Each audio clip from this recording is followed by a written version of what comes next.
এই মুহূর্তে বকেয়া ডিএ বা মহার্ঘ ভাতা নিয়ে রাজ্য সরকারি কর্মচারীদের অসন্তোষের মধ্যেই এলো বড় খবর। এবার অর্থ দপ্তর সূত্রে জানা গেছে যে গ্রান্ট ইন এইজ সংস্থার কর্মী এবং পেনশনভোগীদেরও মহার্ঘ ভাতা দেওয়া হবে। আর এই কাজ দ্রুত সারতে নির্দেশ দিয়েছে নবান্ন। একদমই ঠিক শুনেছেন, সম্পূর্ণ বিষয়টি ডিটেলসে আলোচনা করব। তার আগে চ্যানেলে নতুন হলে চ্যানেলটিকে সাবস্ক্রাইব করে বেল আইকনটি বাজিয়ে অল নোটিফিকেশন অন করে দিন। এই ধরনের ডিএ সম্পর্কিত ছোট বড় সব আপডেট ঠিক সময় মতো পেতে।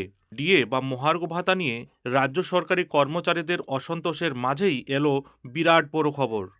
এবার অর্থ দপ্তর সূত্রে জানা গেছে গ্রান্ট ইন এইজ সংস্থার কর্মী এবং পেনশনভোগীদের মহার্ঘ ভাতা দেওয়া হবে। তারই প্রস্তুতি করছে এবার নবান্ন। অর্থ দপ্তর থেকে পাওয়া খবর অনুযায়ী সংশ্লিষ্ট দপ্তরগুলিকে জরুরি ভিত্তিতে প্রয়োজনীয় তথ্য জমা দেওয়ার নির্দেশ দিয়েছে অর্থ দপ্তর। বুধবার এই নিয়ে নবান্নের 7টি গুরুত্বপূর্ণ দপ্তরের পদস্থ কর্তাদের নিয়ে একটি বৈঠক করা হয়। সেখানেই এই নির্দেশ দ্রুত কার্যকর করার কথা বলা হয়েছে। নবান্নে অনুষ্ঠিত হওয়া এদিনের বৈঠকের সভাপতিত্ব করেন অর্থ সচিব প্রভাত কুমার মিশ্র। বৈঠকে ছিলেন স্কুল শিক্ষা, পুর ও নগরোন্নয়ন, সংখ্যালঘু, গণশিক্ষা প্রসার ও গ্রন্থাগার পরিষেবা, পরিবহন ও পঞ্চায়েত দপ্তরের সচিব ও সংশ্লিষ্ট আধিকারিকেরা। এই বৈঠকেই গ্রান্ট ইন এইড সংস্থাগুলির কর্মীদের বকেয়া ডিএ সংক্রান্ত তথ্য সংগ্রহ ও যাচাইয়ের অগ্রগতি নিয়ে বিস্তারিত আলোচনা হয়।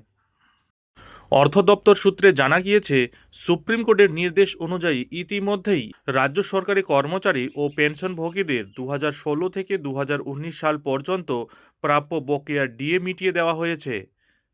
তবে গ্রান্ট ইন এইড সংস্থার কর্মচারীদের ডিএ সংক্রান্ত তথ্য প্রস্তুত না হওয়ায় তাদের এখনও ডিএ দেওয়ার কাজটি শুরু করা যায়নি। তবে এবার দ্রুততার সঙ্গে এই কাজ করা হবে। এদিকে নবান্ন সূত্রে জানা গিয়েছে, সংশ্লিষ্ট দপ্তরগুলির কর্মীদের তথ্য দ্রুত সংগ্রহ করে নির্দিষ্ট পোর্টালে আপলোড করার নির্দেশ দেওয়া হয়েছে। এই বৈঠকে আরও জানানো হয়েছে, নির্দিষ্ট দপ্তরের অধীনে সাহায্যপ্রাপ্ত সংস্থাগুলির কর্মী এবং পেনশনভোগীদের বেতন কাঠামো, কর্মকাল, প্রাপ্য ডিএর পরিমাণ সহ একাধিক গুরুত্বপূর্ণ তথ্য নির্ভুলভাবে জমা দিতে হবে। এই তথ্যের ভিত্তিতেই নির্ধারিত সময়ের বকেয়া ডিএ গণনা করা হবে। নবান্ন সূত্রের খবর, গ্রান্ট ইন এইড সংস্থার কর্মীরা দীর্ঘদিন ধরেই বকেয়া ডিএ নিয়ে অসন্তোষ প্রকাশ করে আসছে। কারণ ইতিমধ্যেই সরাসরি সরকারি কর্মচারীদের ডিএ মিটিয়ে দেওয়া হয়েছে। আর এদিকে নবান্ন সূত্রের খবর, অর্থ দপ্তরের এই পদক্ষেপ সেই অসন্তোষকে প্রশমিত করতে অনেকটাই সাহায্য করবে। অর্থ দপ্তর সূত্রের খবর, স্কুল শিক্ষক সহ সংশ্লিষ্ট কর্মীদের ডিএর তথ্য সংগ্রহ করার ক্ষেত্রে কোনো রকম গাফিলতি বা বিলম্ব বরদাস্ত করা হবে না। অর্থাৎ এদের দ্রুত বকেয়া ডিএ মিটিয়ে দেওয়া হবে। সংশ্লিষ্ট দপ্তরগুলির একাংশের আধিকারিকদের মতে, বিভিন্ন সংস্থার তথ্য একত্রে করা একটি সময় সাপেক্ষ কাজ। তবুও রাজ্যের নির্দেশ মেনে দ্রুত কাজ শেষ করার চেষ্টা চলছে। সূত্রের খবর, গোটা প্রক্রিয়া অর্থ দপ্তর নিয়মিত পর্যালোচনা করছে। তবে কবে নাগাদ শিক্ষক, পুরসভা কর্মী সহ সংশ্লিষ্ট কর্মচারীদের বকেয়া ডিএ মিটিয়ে দেওয়া হবে তা এখনও স্পষ্ট জানায়নি অর্থ দপ্তর। সংশ্লিষ্ট আধিকারিকদের মতে দ্রুতই এই অর্থ মিটিয়ে দেওয়া হবে।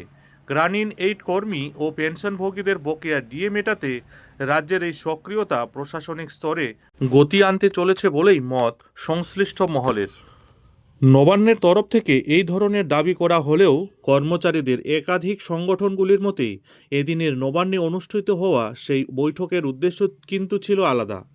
কর্মচারীদের মতে রাজ্য সরকার শিক্ষক, শিক্ষিকা, পুর ও নগরোন্নয়ন, সংখ্যালঘু, গণশিক্ষা প্রসার ও গ্রন্থাগার পরিষেবা, পরিবহন ও পঞ্চায়েত, জেলা পরিষদের কর্মচারীদের মোটামুটি সব ডিটেলস থাকা সত্ত্বেও আবারও নির্দিষ্ট ফরম্যাটে তাদের কাছে এই সব তথ্য চাওয়া হচ্ছে, যাতে করে ডিএ প্রদানে আর একটু দেরি করা যায়। ইচ্ছে করেই বকেয়া ডিএ প্রদানে দেরি করতে চাইছে মমতা সরকার, যাতে করে সুপ্রিম কোর্টের নির্দেশও মানা হচ্ছে আর ডিএও দিতে হচ্ছে না। অর্থাৎ সাপও মরবে, লাঠিও ভাঙবে না। তবে রাজ্য সরকারের এই পদক্ষেপে মারাত্মকভাবে ক্ষুব্ধ এবং হতাশ রাজ্য সরকারের এই সব কর্মচারীরা। তাই এরই মধ্যে আবারও সুপ্রিম কোর্টের দ্বারস্থ হতে চলেছে সরকারি কর্মচারী সংগঠনগুলি। তাছাড়া সংগ্রামী যৌথ মঞ্চের আহ্বায়ক ভাস্কর ঘোষ আগামী 12ই এপ্রিল কালীঘাট অভিযানের মারাত্মক ঘোষণা করে দিয়েছেন, যেখানে শুধুমাত্র সংগ্রামী যৌথ মঞ্চের সদস্যরা পা মেলাবেন নয়, এখানে রাজ্যের আরও একাধিক সংগঠনের কর্মচারীরা পা মেলাবেন তাদের ন্যায্য প্রাপ্য ডিএ আদায়ের লক্ষ্যে।